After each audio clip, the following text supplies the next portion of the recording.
Trump ने शपथ लेते ही दो नैरेटिव को भी हवा में उड़ा दिया। एक तो क्लियर क्लियर बता दिया कि दोस्त कौन है, दुश्मन कौन है। भाई ट्रंप ने शपथ लेते ही चीन की क्लास लगा दी, बता दिया कि भले ही शपथ का न्योता दिया था, लेकिन उससे यह मत समझ लेना कि तुम पर कोई नरमी बरतूंगा। दूसरी बात, ट्रंप के शपथ ग्रहण समारोह में एंटी मोदी इकोसिस्टम का वो माहौल भी मिट्टी में मिल गया, जिसमें कहा जा रहा था कि ट्रंप ने तो मोदी को शपथ का न्योता ही नहीं दिया, जबकि चीन के राष्ट्रपति को बुलाया था। आप डोनाल्ड ट्रंप के शपथ ग्रहण समारोह की तस्वीरें देखिए।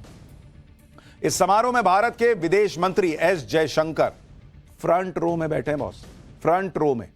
जब ट्रंप मंच पर शपथ ले रहे थे तो उनके ठीक सामने सबसे आगे भारत के विदेश मंत्री एस जयशंकर बैठे हुए थे, जबकि भारत ना तो नेटो देश का सदस्य है, ना ही कोई ऐसा पुराना पश्चिमी देश जिसके अमेरिका से बहुत मजबूत संबंध रहे।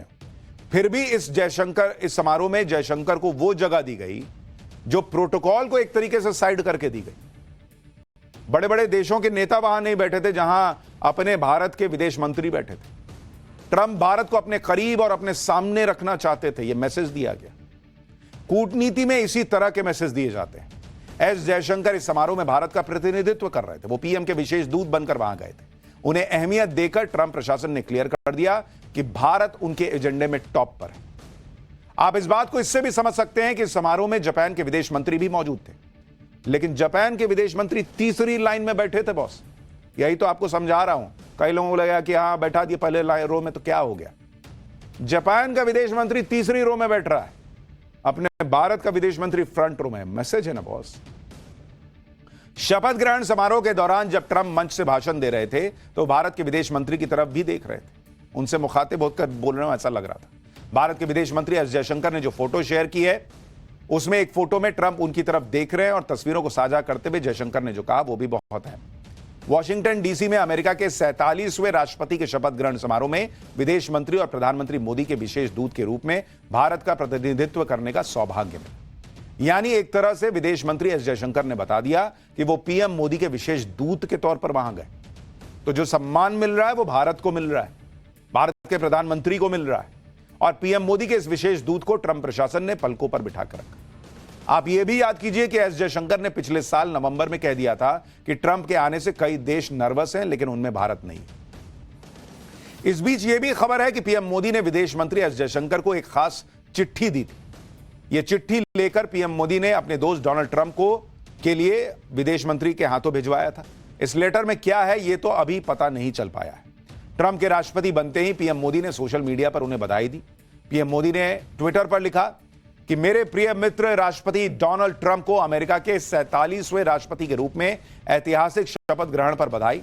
मैं एक बार फिर साथ मिलकर काम करने, दोनों देशों को लाभ पहुंचाने और दुनिया के लिए बेहतर भविष्य को आकार देने के लिए तत्पर हूं।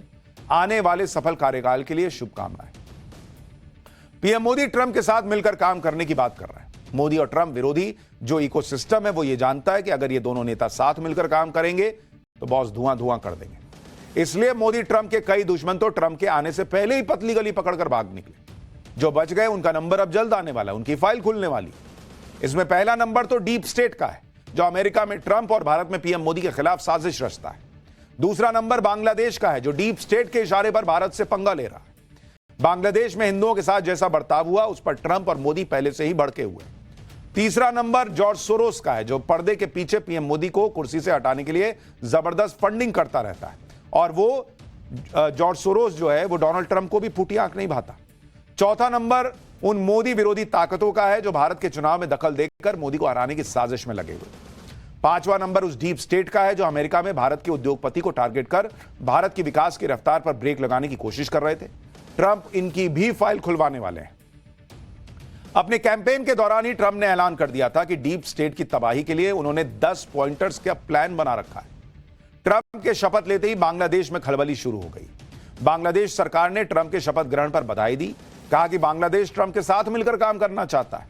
बांग्लादेश में वहां के एक्सपर्ट्स खुद ये बात कह रहे हैं कि ट्रंप के आने के बाद बांग्लादेश में जल्द से जल्द चुनाव होंगे।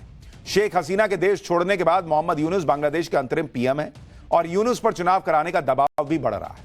भाई यूनुस के बारे में तो पहले ही कहा गया, ये तो अमेरिका का आदमी था, ये डीप स्टेट का आदमी था, इसको जो बाइडेन ने बैठाया था। तो इसको पता है कि जब बाइडेन अपनी कुर्सी नहीं बचा पाए तो मेरी कुर्सी क्या बचेगी। ट्रंप आएगा धक्का मार के गिरा देगा। अब ट्रंप अमेरिका के राष्ट्रपति बन चुके हैं तो कहा जा रहा है कि मोहम्मद यूनुस की कुर्सी खतरे में, वो कभी भी सत्ता से बेदखल हो सकते हैं। ट्रंप ने शपथ लेने के बाद अपने भाषण में देश से लेकर विदेश तक अमेरिकी पॉलिसी में कई बदलाव लाने की बात कही। जैसे ही ट्रंप ने ऑफिस ज्वाइन किया, अपनी अमेरिका फर्स्ट की नीति को तुरंत अप्लाई कर दिया। ट्रंप ने शपथ लेने के सिर्फ 6 घंटे के अंदर ताबड़तोड़ तरीके से फाइल साइन की। बाइडेन के पूर्व राष्ट्रपति जो बाइडेन के 78 फैसलों को पहले दिन पलट दिया भाई ने, जिनमें से कई फैसले तो ऐसे थे जिनके बारे में ट्रंप पहले ही हिंट दे चुके थे कि ना बर्दाश्त करूंगा मैं। कुछ फैसले ऐसे भी हैं जिन्हें जानकर हर कोई हैरान रह गया। ऐसा ही एक फैसला वर्ल्ड हेल्थ ऑर्गेनाइजेशन, वो WHO नहीं है, अमेरिका उससे बाहर निकला है WHO से कि नहीं रहना है तुम्हारे साथ। तुम क्या संगठन हो जी बात। और इसके बारे में मैं आपको विस्तार से बताऊंगा कि इस फैसले का क्या मतलब है, लेकिन पहले आपको ट्रंप के कुछ और बड़े फैसलों के बारे में बताता हूं। जैसा कि सबको पहले ही अंदाजा था, ट्रंप ने राष्ट्रपति अमेरिका में कैच एंड रिलीज पॉलिसी को खत्म कर दिया। यह पॉलिसी कहती है कि अवैध प्रवासियों को पकड़कर उन्हें अमेरिका में ही खुला छोड़ दो, वापस उनके देश मत भेजो। ट्रंप का कहना है कि इस पॉलिसी के जरिए बाइडेन प्रशासन ने अमेरिका में अवैध रूप से एंट्री करने वाले अपराधियों को शरण दी है। हटाओ इसको। अवैध प्रवासी समस्या से निपटने के लिए ट्रंप ने अमेरिका मेक्सिको बॉर्डर पर इमरजेंसी लागू करने का आदेश दे दिया। ट्रंप ने कहा कि इस बॉर्डर से अवैध प्रवासी और अपराधी अमेरिका में एंट्री करते हैं। ट्रंप ने अमेरिका में जन्मजात नागरिकता को भी खत्म करने का फैसला किया। अमेरिका में 150 साल से कानून है कि अगर किसी बच्चे का जन्म अमेरिका की जमीन पर हुआ है तो वह बच्चा अमेरिका का नागरिक माना जाएगा, फिर चाहे उसके माता पिता किसी देश के नागरिक क्यों ना। ट्रंप ने कहा कि वो अमेरिका में अवैध रूप से रह रहे या फिर अस्थायी वीजा लेकर रह रहे विदेशियों को जन्मजात नागरिकता का लाभ नहीं लेने देंगे कि कुछ दिन के लिए वीजा लेके आए, बच्चा वहां पैदा हो गया, अमेरिका का नागरिक बन गया। ट्रंप ने यह ऐलान भी कर दिया है कि अब अमेरिका में आधिकारिक तौर पर सिर्फ 2 जेंडर होंगे, महिला और पुरुष। ट्रंप ने चुनाव प्रचार के दौरान कई बार ट्रांसजेंडर समुदाय के खिलाफ बयान दिए। ट्रंप का मानना है कि अमेरिकी सेना में ट्रांसजेंडर्स को शामिल करने से अमेरिका की सुरक्षा व्यवस्था कमजोर हो रही है। ट्रंप ने कहा कि वो कनाडा और मेक्सिको पर 25% टैरिफ लगा देंगे। ट्रंप ने कहा कि अब तक अमेरिका की सरकार दूसरे देशों को अमीर बनाने के लिए अपने देश के लोगों पर टैक्स लगाती थी, लेकिन अब वो अमेरिका के लोगों को अमीर बनाने के लिए दूसरे देशों पर टैरिफ और टैक्स लगाएंगे। ट्रंप के हर फैसले में अमेरिका फर्स्ट वाली पॉलिसी झलकती है। उन्हें घुसपैठिए नहीं चाहिए बॉस। भारत जैसा सिस्टम नहीं है कि बांग्लादेश के घुसपैठिए आ रहे हैं, उनका आधार बनवा दो, ये बनवा दो, वो बनवा दो और फिर वोट बैंक बना लो। रोहिंग्या रह रहे हैं, ये ट्रंप ने बोला ये नहीं चलेगा बॉस। वहां पे अमेरिका में कोई आ रहा हो और रह जाए, ये नेशनल सिक्योरिटी से कॉम्प्रोमाइज है। भारत में आप NRC लाने की बात कर दीजिए, बाप रे बाप, बात करने पे हंगामा हो जाता है। शपथ ग्रहण समारोह के बाद अपने भाषण में राष्ट्रपति ट्रंप ने कहा कि उनका हर फैसला अमेरिका फर्स्ट पर फोकस होगा। एक बार ट्रंप को सुनिए, फिर आपको ट्रंप के उन 3 फैसलों के बारे में बताता हूं जिसने चीन को जबरदस्त तनाव दे दिया है। The golden age of America begins right now.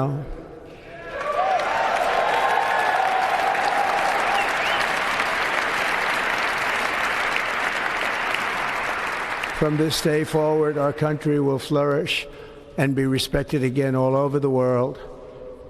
We will be the envy of every nation, and we will not allow ourselves to be taken advantage of any longer. During every single day of the Trump administration, I will very simply put America first.